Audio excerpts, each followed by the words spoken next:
ഇപ്പോൾ എക്സ് അല്ലാന്നുണ്ടെങ്കിൽ Twitter application നിങ്ങൾ യൂസ് ചെയ്യുന്നവരാണെന്നുണ്ടെങ്കിൽ ഇപ്പോൾ നിങ്ങൾക്ക് നോട്ടിഫിക്കേഷൻസ് ഒക്കെ കുറയ്ക്കണമെന്നുണ്ടെങ്കിൽ ചില നോട്ടിഫിക്കേഷൻസ് ഒക്കെ നമ്മൾക്ക് മ്യൂട്ട് ചെയ്ത് വെക്കാവുന്നതാണ്. ഈ ഒരു വീഡിയോയിൽ നമ്മൾ നോക്കാൻ പോകുന്നത് നമ്മുടെ എക്സിലുള്ള നോട്ടിഫിക്കേഷൻസ് എങ്ങനെ നമുക്ക് സെറ്റ് ചെയ്യാം എന്നുള്ളതിനെ കുറിച്ചിട്ടാണ്. അതിന് വേണ്ടിയിട്ട് എക്സ് ആപ്ലിക്കേഷൻ ഓപ്പൺ ചെയ്യുക. ഓപ്പൺ ചെയ്ത് കഴിഞ്ഞാൽ മുകളിൽ പ്രൊഫൈൽ ഫോട്ടോ കാണാൻ പറ്റും, അതിൽ ക്ലിക്ക് ചെയ്യുക. അതിൽ ക്ലിക്ക് ചെയ്താൽ സെറ്റിംഗ്സ് ആൻഡ് സപ്പോർട്ട് എന്നുള്ള ഓപ്ഷൻ കാണാൻ പറ്റും, അതിൽ ക്ലിക്ക് ചെയ്യുക. അതിൽ ക്ലിക്ക് ചെയ്താൽ സെറ്റിംഗ്സ് ആൻഡ് പ്രൈവസി എന്നുള്ള ഓപ്ഷൻ കാണാൻ പറ്റും, അതിൽ ക്ലിക്ക് ചെയ്യുക. അതിൽ ക്ലിക്ക് ചെയ്താൽ നോട്ടിഫിക്കേഷൻസ് എന്നുള്ള ഓപ്ഷൻ കാണാൻ പറ്റും, അതിൽ ക്ലിക്ക് ചെയ്യുക.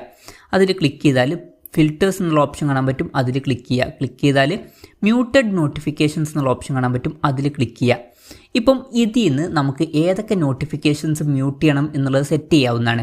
ഇപ്പം നിങ്ങൾ ഫോളോ ചെയ്യാത്ത ആൾക്കാരുടെ നോട്ടിഫിക്കേഷൻ നിങ്ങൾക്ക് വേണ്ടാന്നുണ്ടെങ്കിൽ യു ഡോണ്ട് ഫോളോ എന്നുള്ളത് ടിക്ക് കൊടുക്കുക. അപ്പോൾ നിങ്ങൾ ഫോളോ ചെയ്യാത്തവരുടെ നോട്ടിഫിക്കേഷൻ നിങ്ങൾക്ക് വരില്ല. അതുപോലെ തന്നെ ഹൂ ഡോണ്ട് ഫോളോ യു, അതായത് നിങ്ങൾ ഫോളോ ചെയ്യാത്തവരുടെ നോട്ടിഫിക്കേഷൻ നിങ്ങൾക്ക് വരില്ല. പിന്നെ പുതിയ അക്കൗണ്ടുകളുടെ നോട്ടിഫിക്കേഷൻസ് വേണ്ടാന്നുണ്ടെങ്കിൽ അത് ടിക്ക് കൊടുക്കാവുന്നതാണ്. അതുപോലെ തന്നെ ഡിഫാൾട്ടായിട്ടുള്ള പ്രൊഫൈൽ ഫോട്ടോ ആണെന്നുണ്ടെങ്കിൽ അവരുടെ നോട്ടിഫിക്കേഷൻ വേണ്ടാന്നുണ്ടെങ്കിൽ അത് സെറ്റ് ചെയ്യാം.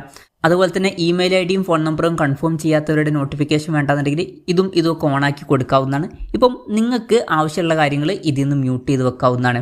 അപ്പം ഇങ്ങനെ നമുക്ക് എക്സിൽ പല നോട്ടിഫിക്കേഷൻസും മ്യൂട്ട് ചെയ്ത് വെക്കാവുന്നതാണ്. ഈ ഒരു വീഡിയോ നിങ്ങൾക്ക് യൂസ്ഫുൾ ആയി എന്ന് വിചാരിക്കുന്നു. എന്തായാലും ഈ ഒരു വീഡിയോ പറ്റിയിട്ടുള്ള നിങ്ങളുടെ ജെന്യുവൻ ആയിട്ടുള്ള അഭിപ്രായം ജസ്റ്റ് ഒന്ന് കമൻറ്റ് ചെയ്യുക. അതുപോലെ തന്നെ ഇതുപോലുള്ള വീഡിയോസ് ഇനിയും കാണാൻ താല്പര്യമുണ്ടെന്നുണ്ടെങ്കിൽ ഈ ചാനൽ സബ്സ്ക്രൈബ് ചെയ്യാവുന്നതാണ്.